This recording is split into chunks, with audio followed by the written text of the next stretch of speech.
Welcome to A Journey to Femininity, where we learn helpful feminine strategies and need-to-know lifestyle tips as we navigate our own life's journey.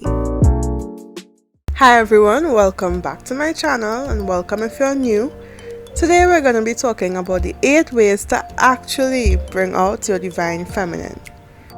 So what is the divine feminine, you might be wondering if you haven't heard the term before?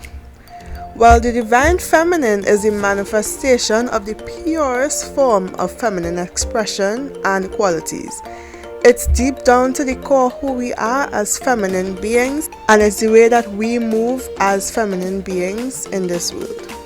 The divine feminine energy relates to our innate softness, our nurturing and healing nature, the intuition and emotions, our ability to give and host life, and so much more. Now, over time, femininity has been suppressed.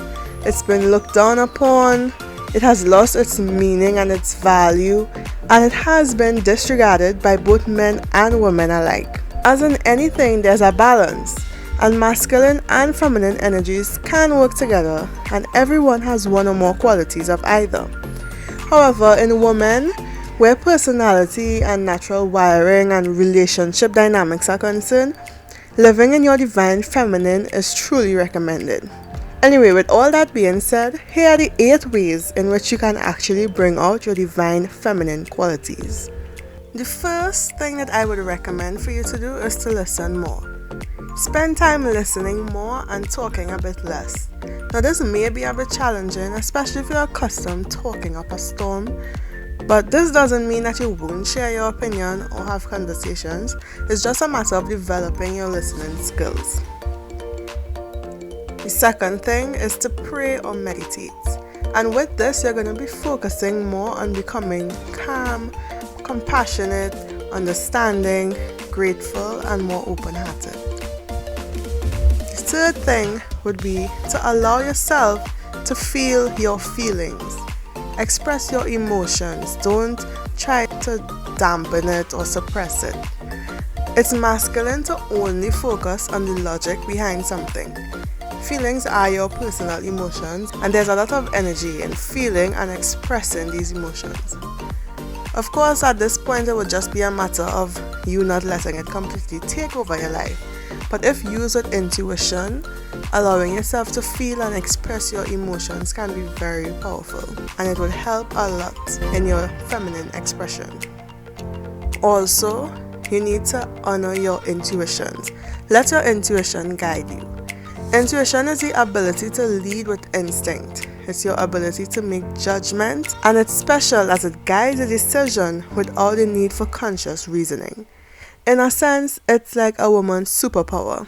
You can get intuition through having visions, dreams, or just simply having a bad feeling about something.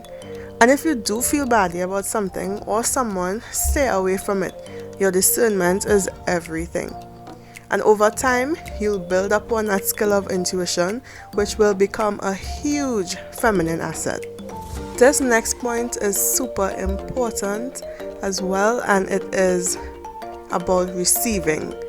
In order to enhance your divine feminine energy, you need to learn how to receive. Now, receiving is a part of the feminine nature. You need to be okay with doing less. Allow people to help you. Ask for what you want and then be willing to receive it. And when we say receiving things, we don't just mean receiving help by someone, but it also has to do with receiving praise, such as compliments, and receiving gifts. Relationship, it would be receiving touch, such as hugs or kisses, and receiving love. And of course, there are different types of love, so do with that as you will. When you're a feminine woman, you learn how to receive and you accept different forms of gifts and praise, etc.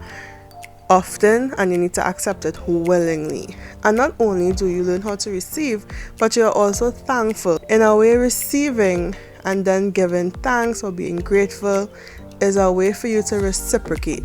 Another thing as a feminine woman that you'll need to learn how to do is to work on your patience. And trust me, I try to work on this every day because it's not always easy. Now, patience is the polar opposite to the masculine's adventurous and less patient energy, and it's definitely more feminine to persevere in the face of delay. So you need to work on the calmer, less hurry responses to challenges. Another thing, number 7 actually on the list, would be to connect with nature. Nature is what we consider to be non-resistant. Energy constantly flows through it, and it holds a lot of wisdom and healing energy. You can connect through flowers, trees, birds, other animals. It also helps with that sense of nurturing, and you'll definitely be able to experience this wisdom and more healing energy and more calming energy when you're able to connect with nature. Also, and last on my list, is to work on your creativity. The divine feminine energy is creative and definitely expressive. So create art, find something you enjoy and create every day. This doesn't have to be through the typical means. Not only can you consider painting, writing, drawing, and other forms of art, but you can express your creativity through other hobbies such as sewing or photography. It's really up to you and what you enjoy doing. So all these things that I mentioned, and I'll just repeat them: praying, listening, feeling, following intuition, receiving, being patient, connecting with nature, and being creative, they all help to open the feminine consciousness and allows us to focus on the qualities that make us women and that make us feminine. So thank you so much for listening. Thanks so much for watching, and I'll see you all in the next video. Do subscribe and give this video a thumbs up if you liked it, and don't forget to turn on your post notifications so you'll know every time I upload. This is a new channel, so I'll really appreciate your support if you do subscribe. Thanks so much, and I'll see you all in the next one. Bye.